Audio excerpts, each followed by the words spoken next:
Thanks, everybody. Welcome to Build. I'm your host, Ricky Camilleri, and our next guest is a certified 100% absolute legend. She made her Broadway debut in 1975. She won Emmys for her role in a daytime soap opera. She starred on the classic sitcom Who's the Boss? She's been on Law & Order SVU, Ugly Betty. She's had multiple Emmy and Tony nominations and wins. And now, Judith Light is returning one last time as Shelley Pfefferman in the feature-length musical series finale of Transparent. Let's take a look. I'm canceling my play. What? It's not important. You are.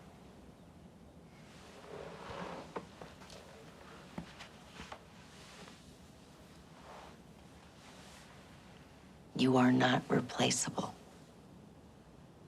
Maura is not replaceable. My poor, sweet babies. You lost her. I didn't hold her. I didn't hold you.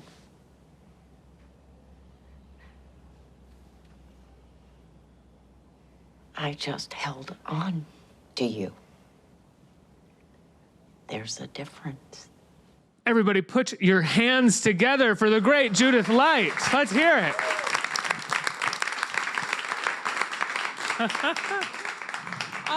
Judith Light, thank you so much for being here. I'm so happy to be back here. I love it so much. Oh my God, George. Hello, honey.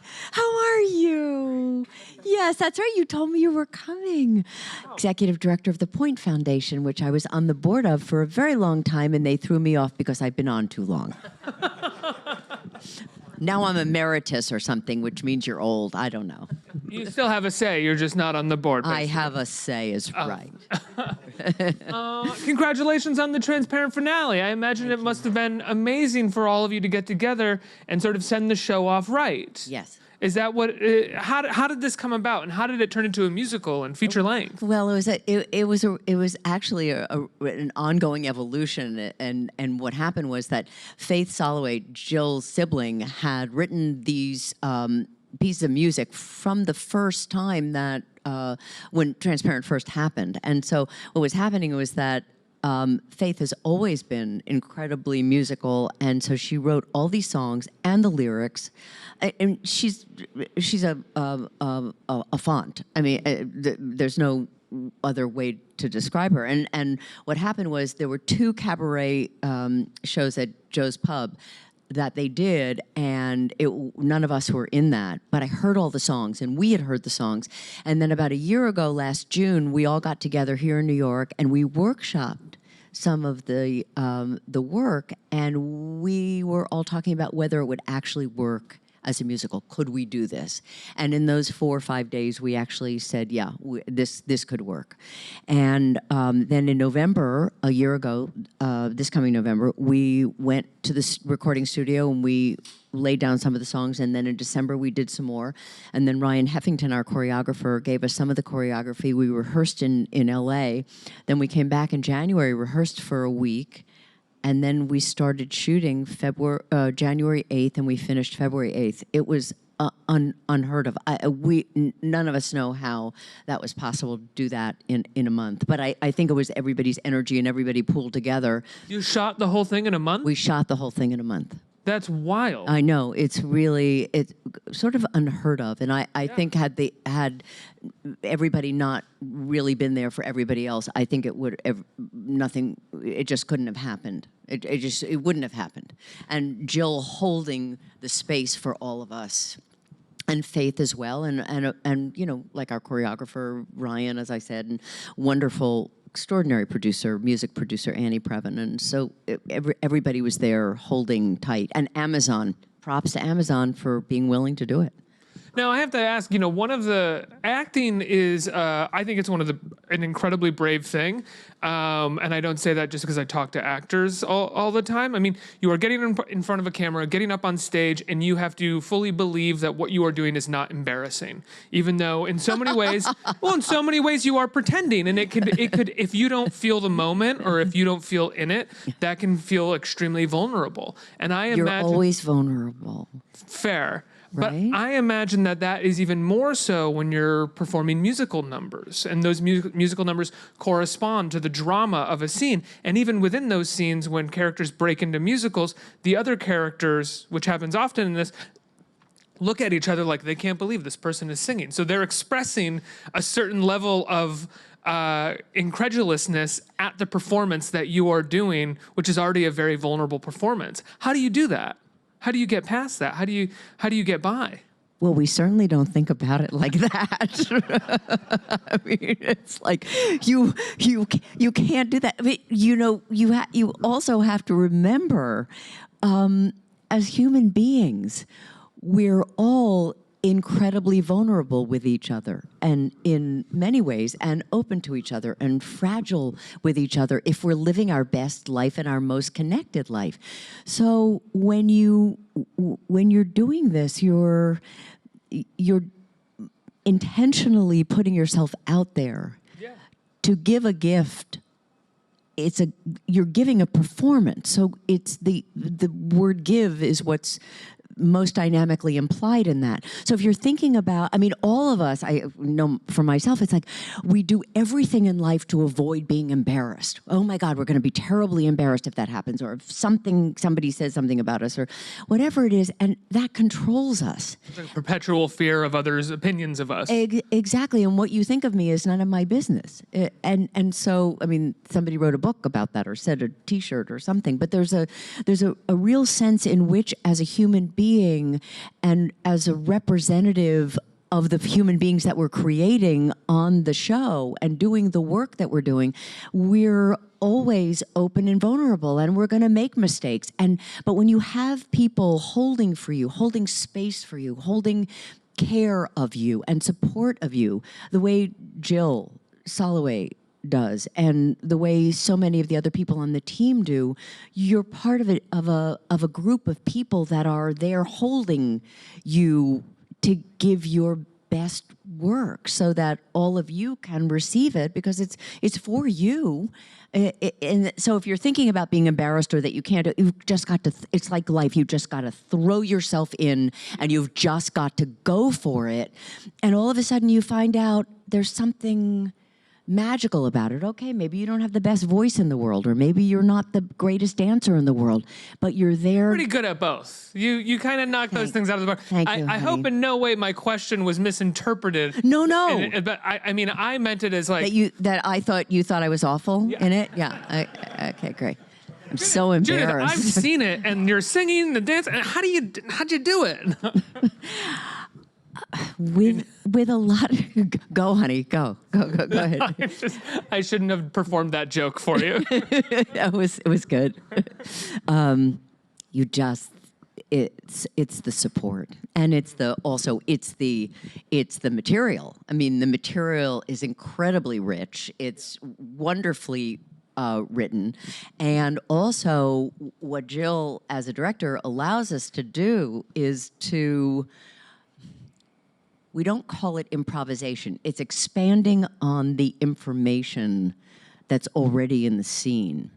And the way that they hold it for us is that, okay, go, give something else, do whatever you want to do, and then Jill, in her infinite wisdom, reins us back in.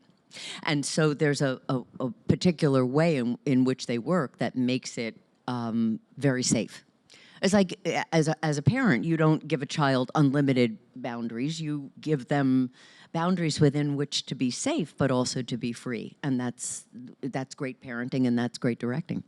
Was there any hesitation on the part of any of you in terms of coming back after what had happened at the end of last season, and Jeffrey Tambor sort of being asked to leave the show?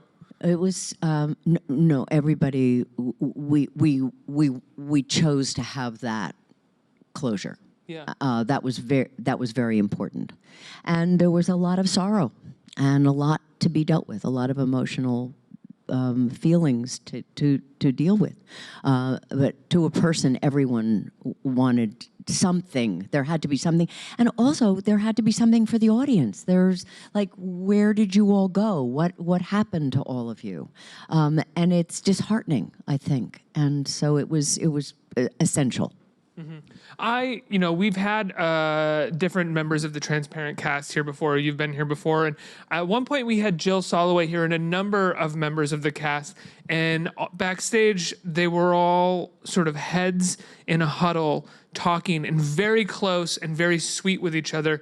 And it made me think that the only way you could do a lot of the scenes that this show does is if everybody in the cast was very connected and very open with each other. Is that what the set was like a lot of the time? All the time, from the very, very beginning.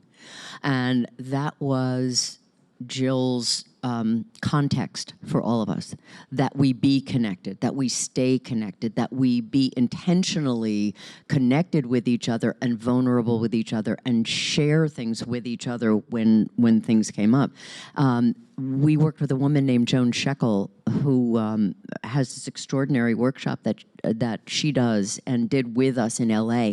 And sometimes when you see a pilot of something and you first watch it and you go, oh, okay, they're sort of family, and then you go, it takes about maybe 5 episodes until you go, oh, okay, I'm into it now. Okay, I get it.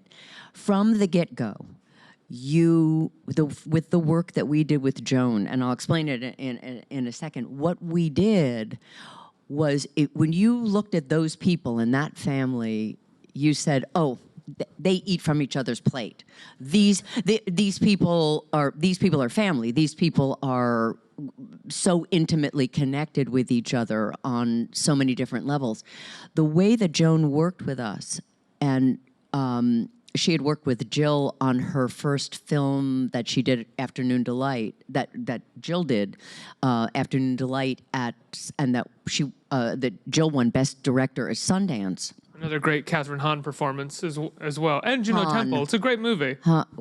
Really, and Josh Radnor. Yeah. I mean, just really beautiful piece of work. And Jill had gone to Joan Shekel, and the way that Joan works, and this is really fascinating, is that when you're acting, when you're doing something in a scene with another person, if you're in your head thinking about what you're doing and how you're looking and how you're coming across, you're not connected to that other person. You're not outside of yourself. You're all in you and what you're doing, which is not how to create any kind of energetic connection so that you can be connected and then it reaches the audience. And the way Joan works is that I've often said this, you don't watch Transparent, you feel Transparent. And it was about the way that she worked with us to get us into that feeling level all the time. So it's like, you can't be in your head, you have to be in your heart and in your gut and in your body, because emotion rides on the blood and the water of the body. And that's how we worked. And so when you saw us, when we first started, it was like, oh, those people are family. And, and when you see the finale, you see the kind of physical intimacy that we have with each other. And it's sort of the culmination of that scene that you only saw part of just now. But that's yes, we are that tight a unit. What was it like saying goodbye? We haven't said goodbye. When called cut, that's a wrap, I'm imagining everybody was on set for the last day, or when everybody wrapped? We were, and Jill had set up this wonderful dynamic that every morning when we came to set, we had a box, which was an old crate, and anybody who wanted to got up on the box and spoke about what might be going on with them. It might be funny. It might be somebody's wife was going through a cancer scare.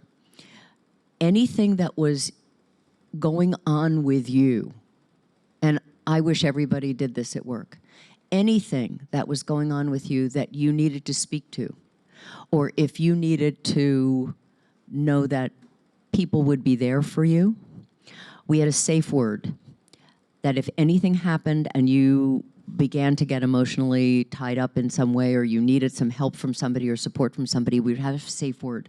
And if you said that word, somebody would come to your aid. And we did this every day on the show. When we finished, we waited to do what we called box until the cameras had stopped, until that's a wrap. And we did box, and we did it for hours at the end of the night. I mean, we could have all just laid down and slept there because it just kept going on and on and on, because nobody wanted to go. And everybody wanted to talk about what they had going on, what their feelings were, how they were relating with each other, what it meant to finish this in this particular form, because in every ending there's always a beginning. And I don't want to tease that, but I want to say that this could go on in other ways, and I think it might, and I hope that it does. But there is that, there's this ongoing rolling like a wave of constant connection, and there is sorrow that we won't go back and see each other in the same form over and over again. However, that doesn't diminish the level of connection that has been established and the kind of family that we all have with one another. You have been an advocate for LGBTQ rights since the 80s, right? Since the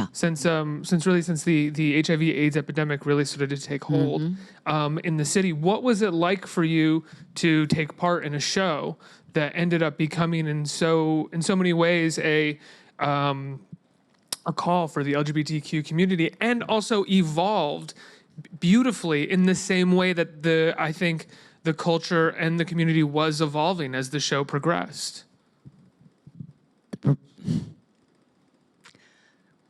It's the perfection of the universe. That's the only way that I can describe it. I would never have set out to say I have to do that.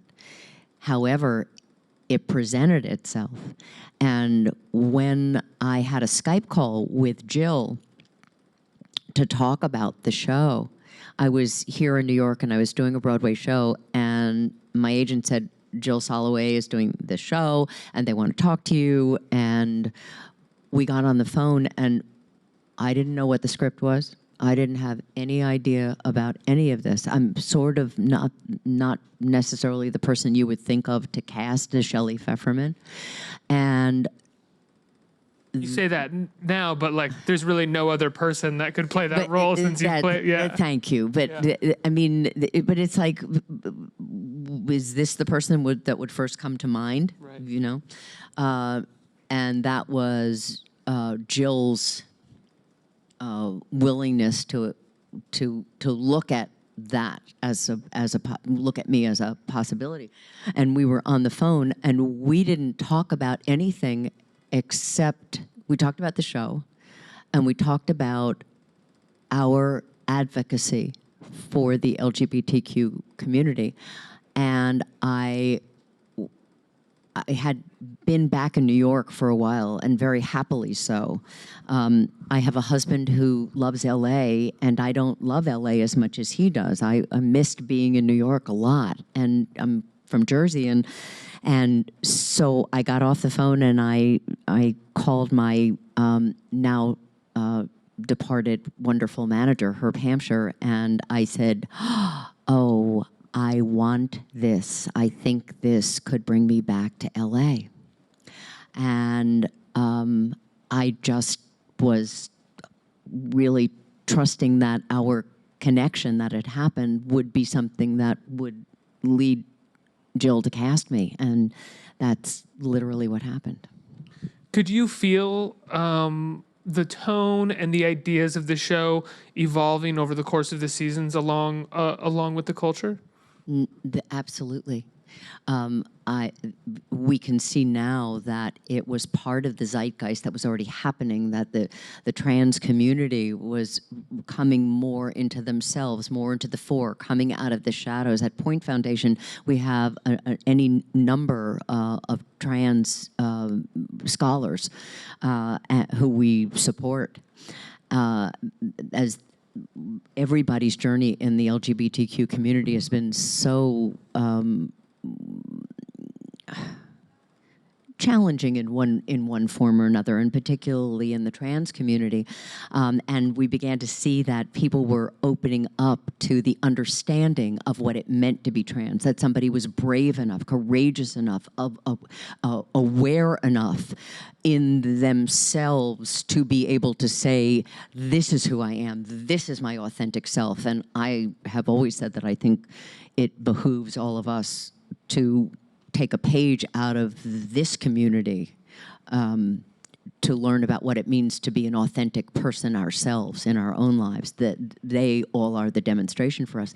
Began to see that that was changing in the world, and now we have Pose, which is also a very important show. And when you look at what the state of the world is and how many transgender people have been murdered, and particularly transgender women of color have been murdered, attention must be paid, as Linda Lohman says to her boys in Death of a Salesman about Willie Loman. Attention must be paid, and that's what's starting to happen in a much larger way. And we're in the arts, in this television and film place, we have the privilege of being able to speak to those things. And so, yes, I did begin to see that things were changing over time, and the change is still coming. And I make this very distinct word choice. There is not a transformation yet. There is a transition, and there is a change. When we create a transformation, the world will be a different place, and it will be a safer place for all of the LGBTQ and particularly the transgender community. I think what was so, and I'm just sort of echoing what you said, it's not really a question, what was so beautiful about what Jill Soloway and Transparent did was it started in one place, which did what you couldn't say was the catalyst, but in some ways did help bring the trans community out of the shadows. But once a marginalized community comes out of the shadows, there's a host of issues that they have been dealing with that they bring that they bring with them and they talk about. And instead of Transparent and Jill Soloway getting defensive and saying, "Look, we already helped to bring you out of the shadows. We're doing the best that we can," it evolved with these issues that the community was raising and bringing up, which I thought was so beautiful and without ego. Because we see over and over again, especially with entertainers, they're unwilling to continue to evolve if they think that they've already done the right thing in one place. They grow defensive. Well, that's such a really intelligent point. That goes back to that thing we were talking about in the very beginning. It's what goes back to, okay, I landed, it's okay, I'm safe, I'm not gonna be embarrassed, I'm not gonna be challenged in any way. And it's like, then you stop growing. Yeah. And we were informed by the community over and over and over again about how to deal with things and how to deal with issues and things that were brought up. And if you're not open to that, then you live your life in this small box, and it's that T.S. Eliot poem. It's like your life goes on and goes on. It's the J. Alfred Prufrock. It's like your life ends not with a bang but with a whimper. And so, is that what you want your art to be? It's like, do you want to say, here's your epitaph, they played it safe and then they died? I mean, it's like we none of us get out of this alive. So we might as well take risks. We might as well take chances. We might as well find, people to support and people who support us. We have to change gears a little bit because last night during the Emmys, people saw a commercial for a new project that you're doing. I think a lot of people grew incredibly excited. You are going to be a part of The Politician, the new Ryan Murphy show. Yes. With Bette Midler. I think we have a clip. Yeah, let's roll the clip of you and Bette Midler together. Let's see this. Here's your Politely Pink. Thank you. Oh, my God, who knew you'd be so head up over meeting a senator-elect from Texas? Yes, he's cute, but you are a married woman, leader status. Shut up. What's the word on S-5349? We have Hanneran and Connolly. Yes, the governor wants it on his desk to sign by Friday. Jesus, Lord, I am shaking. It's like on Golden Pond here. Give it to me. Look, Forget about State Bill 5349. Forget about the governor. He's a dick. Let's take a breath and get in the game. We don't even know what the game is. What is he even doing here? Why does the junior senator from Texas want to meet the majority leader of the New York State Senate? Blah. I don't know, but I sure as hell am curious. Let's hear it for that. She's the dreamiest. Had you ever worked with her before? No, I feel like I've known her forever, and I just have such respect and honor for who she is and the way she's lived her life and what she's given to the LGBTQ community as well. I mean, she's just... I mean, what that scene has just given to the LGBTQ community, I think, as well. Somebody who's gay on the set came up to us and said, "This is my fever dream." Yeah, exactly. I would have used another phrase, but I didn't. I chose not to. What was it like doing that scene with her, working with her? Heaven. Yeah. I mean, just when somebody's so present with you and they're so present in interfacing with you and willing to work with you. I mean, you're talking about a pro, a really spectacularly talented and incredibly profoundly human being. A true original, like an absolute true original, and not like it's like we talk about human beings instead of human doings. I mean, she is a phenomenal human being, and present and there. And we went over the scene over and over and over and over and over again, and we were having such a good time just doing it. And you can feel the good time, and that's what I think you're going to see when you see this. I think we have time for a couple questions from the audience. Who has a question? Right here. Hi. Hi. I'm currently studying drama at NYU, and I was wondering if you had any advice for aspiring artists. First of all, congratulations. Thank you. NYU is fabulous. You're in a really good place. You're excited, aren't you? Very excited. Look at you. Oh my God, such joy. And it's hard, right? Yeah. Okay, all right. I don't give advice, just so you know. What I would say is remember that it's a paradox. You think it's about you. This business is not about you. If you have a context of being of service and using your talent to be of service in this world, in the arts, in this community, you will never, ever suffer. If you make it about you and you didn't get this audition, you didn't get that job, and you didn't get as famous as you wanted to be or you thought you should be, or that people weren't listening to you or looking at you or seeing you, it's not about you. This is a service job. This is a service business. So as long as you're giving, there's nothing to get in life. There's only what you give. As long as you're giving, you're going to be absolutely fine. Persevere, discipline, and make it about somebody else. Thank you so much. You bet. That's pretty solid advice, Judith. Someone who doesn't give advice. It's like I wouldn't. I have things to say because I've been around a long time and things that I've collected. I know things that made me unhappy. I mean, when it was all about me and I wasn't getting what I thought I should get, and it was like, oh my God, it was so exhausting. It was so nauseating. But it's like all of a sudden, it's like, wait, I just have to shift where I'm coming from. And all of a sudden, it's like when they say when you transform, when you brush your teeth differently. And so that's what I'm saying to you. So it's not really advice. It's like a context. It's a come from. It's where you come from in your life. And then you'll have a really beautiful existence. And that's what it's about anyway. I mean, right? Aren't we supposed to be just giving to each other? Isn't that what really makes us happy at the end of the day? When was that period of your life when you were... Miserable? Yeah, sure. I guess we could say miserable. I was gonna and ego-driven. Yeah. And a selfish bitch. Is that something that goes away, or is like it comes in waves? You have to remember to not be that way, but it comes back. Oh, you.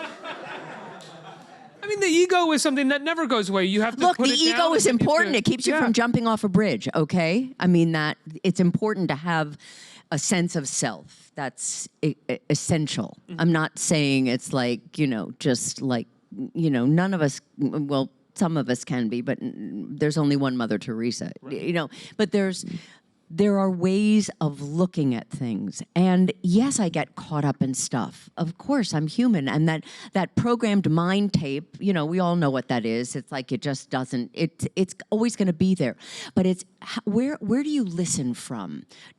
Are you listening from this self, the body and the mind and the thing and the world and the phone and the how do I look on television and how am I coming across? And it's like, it's exhausting. Or are you coming from this? We are bigger than all this.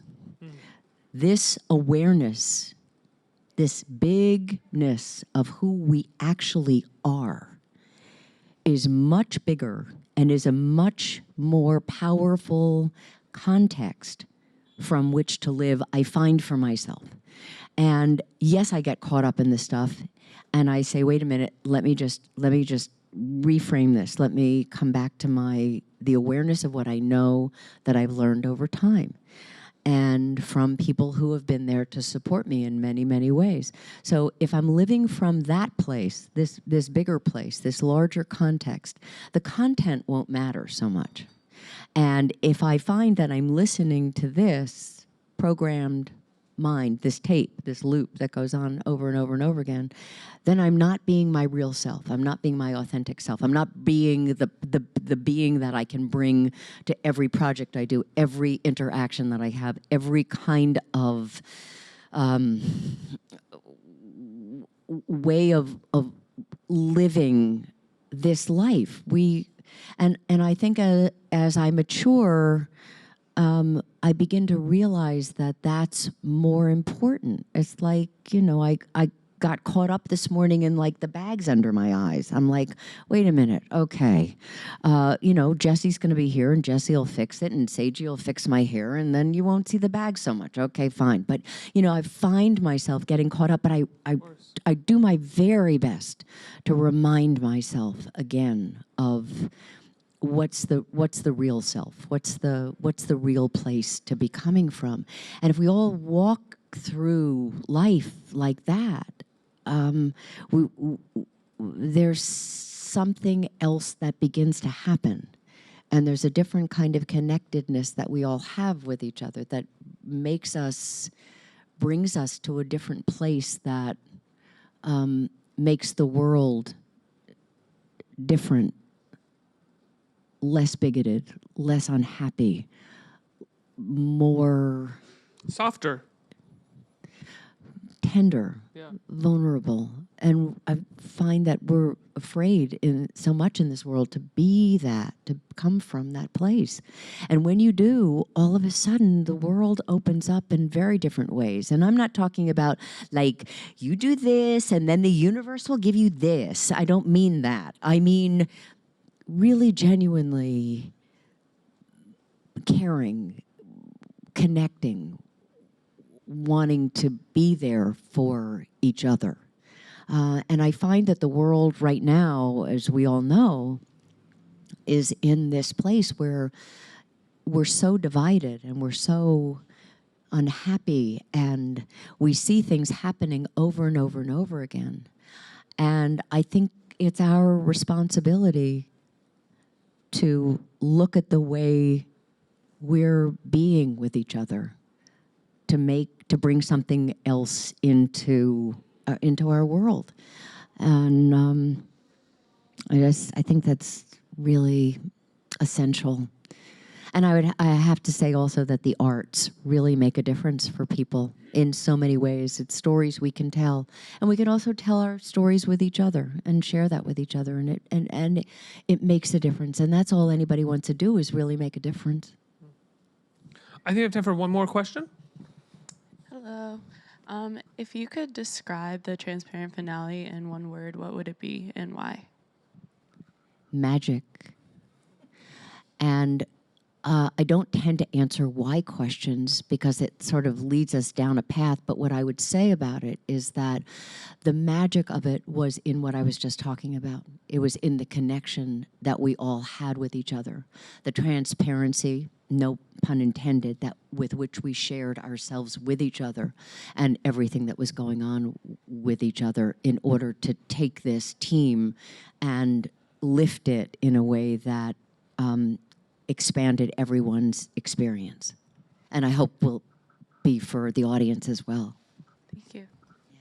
Well, the Transparent musical finale and The Politician hit, well, Transparent on Amazon and Politician on Netflix hit at the same time. When do they land in? When people On Friday the 27th. this Friday. Yes, this Friday, both of them are landing.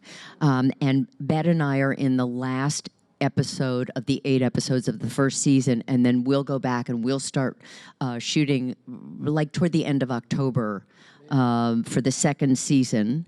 And then I'm doing this other thing in Pittsburgh. I'm been flying back and forth to Pittsburgh. I'm doing a thing for Charter Spectrum and Lionsgate Television about something that some of you would remember and some of you might not remember. Was in 1996, there was the Olympic Park bombing at the Olympics in Atlanta, and there was a man named Richard Jewell who was blamed for that bombing, and he did not do it. He was actually the hero, but he was accused.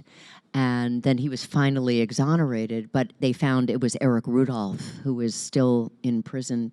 And I'm playing Richard Jewell's mother, Bobby, and it's a really impactful, really insightful story. So I'm very proud of that, too. And then I'm going to do something for Amazon also that I will come back and talk to you about. But you can't tell us about right now? No, I don't mean to be. Does it have anything to do with Jill Soloway and the Transparent family? No. Okay. No. Is this like what's my line? I'm just Okay. I'm just trying I'm to a guess. toilet paper salesperson. No. It'll be something new, and I'm very excited about it. And Amazing. A I busy know. time. I know. It's an amazing time. I'm really grateful. I'm really. I've had good people in my life that have supported me. I know I've mentioned my manager, who's no longer with us, who's a good friend of George's and mine, and he would be very happy about all of this. And if those of you who do not know about Point Foundation, please check it out. It's quite an extraordinary organization. We give scholarships to LGBT youth who are marginalized because of their sexuality or their gender presentation. So if you don't know about them, do check them out. It's really very close to my heart.